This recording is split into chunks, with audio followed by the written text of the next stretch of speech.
Hello and welcome. This is Ellen Dudley from Keller Williams Realty here with another episode of Getting to Know Our Community.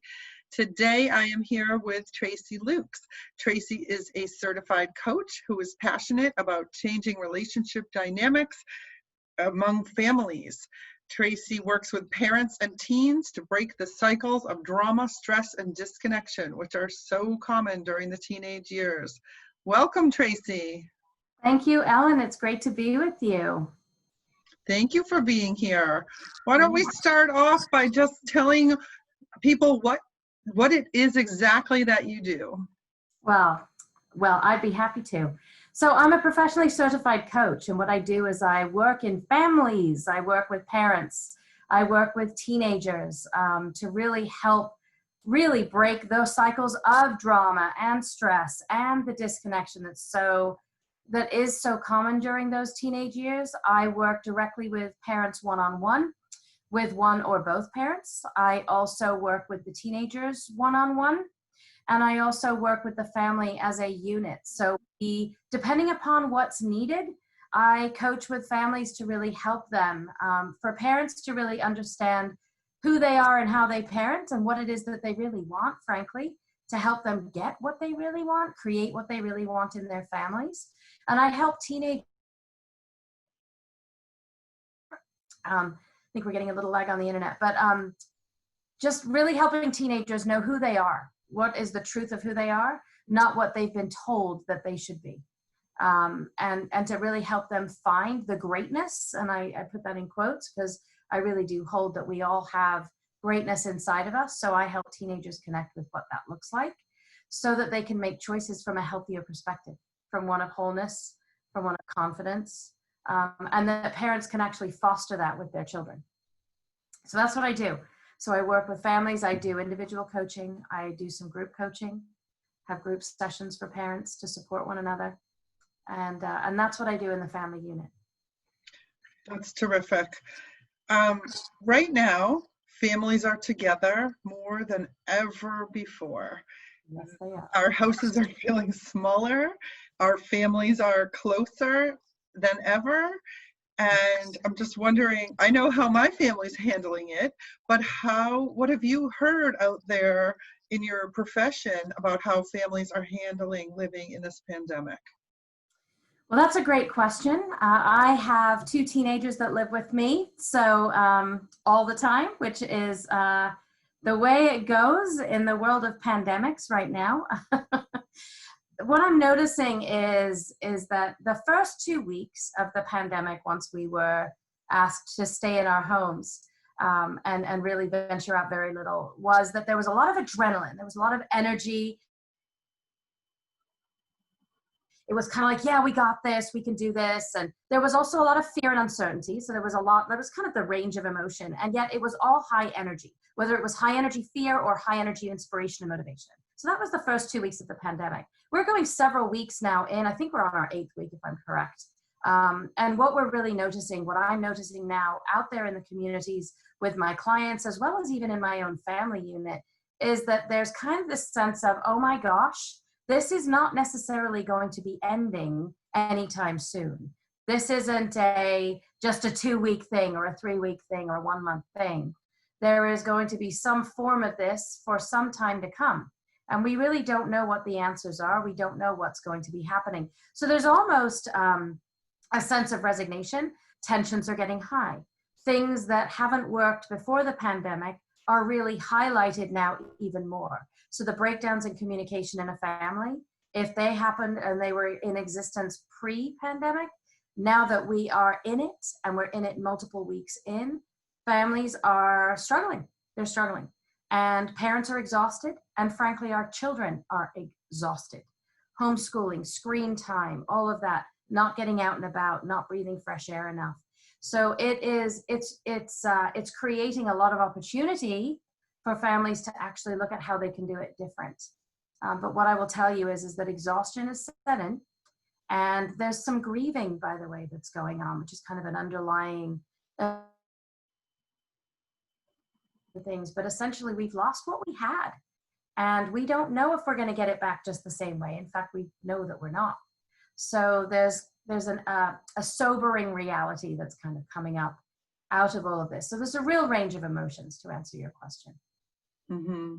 Yeah. And so do you have any tips for parents and families to handle this a little better maybe than they are? Absolutely. First tip would be communication, open communication. So family meetings, they're a biggie if you are willing and able to have family meetings. Also one-on-one time with your kids where you're actually talking to your children. You're asking them what's going on for them. What kind of support are they needing? Are they afraid of anything? If so, what are they afraid of? And really holding space for them, which when I say holding space, what I mean is really listening from a place of curiosity instead of judgment and an agenda.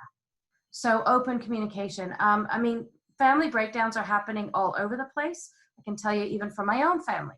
We had a breakdown just recently, last weekend. It was actually Monday evening, full on breakdown. So what did we do? We had a family meeting Tuesday morning, and currently my living room is plastered with easel sheets. One of them says what's working and not working with a whole list, right? And then we started brainstorming on the things that were not working to start creating some solutions. And then we created agreements. So that's kind of a very, it's about communication and entering into a conversation, right? As a family about what's working and what's not, and building on the what's working and addressing the what's not. So that's tip number one. Tip number two, what I would say to you is self-care as a parent is critical. We are a reflection of our moods. So if you've got teenagers in the house, they're going through their own stuff. And as a parent, you're going through your own stuff. And so whatever you're feeling, it's usually going to get projected onto your children. So the opportunity for you to take self-care, take it. If you have any opportunity, make the intention to take care of yourself. Get out for a walk. Shift the energy in your home just by getting out of the house. Go do something. Meditate. Meditating is a great way to get yourself into the present moment, out of the story, out of the stress. There's a number of different things. Call a friend.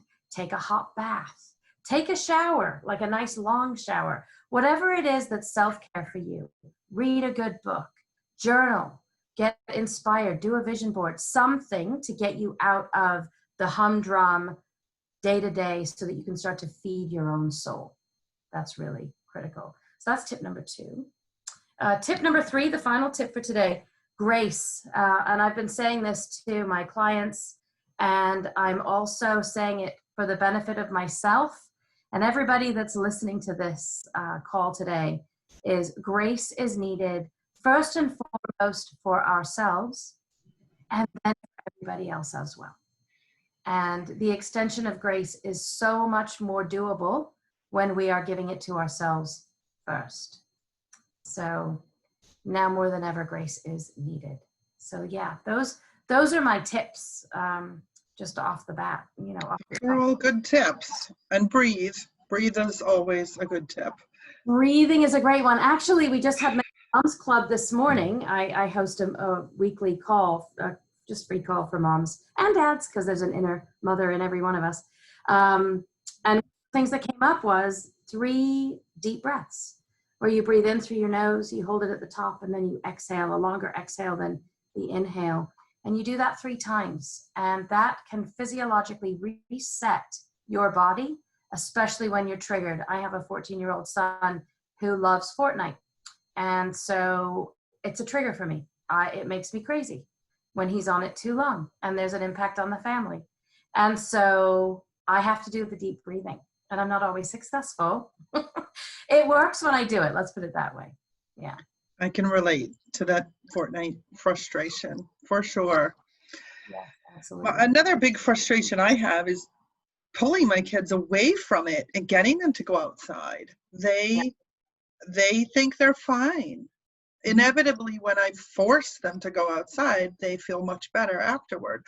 But that struggle of getting them to go is not fun.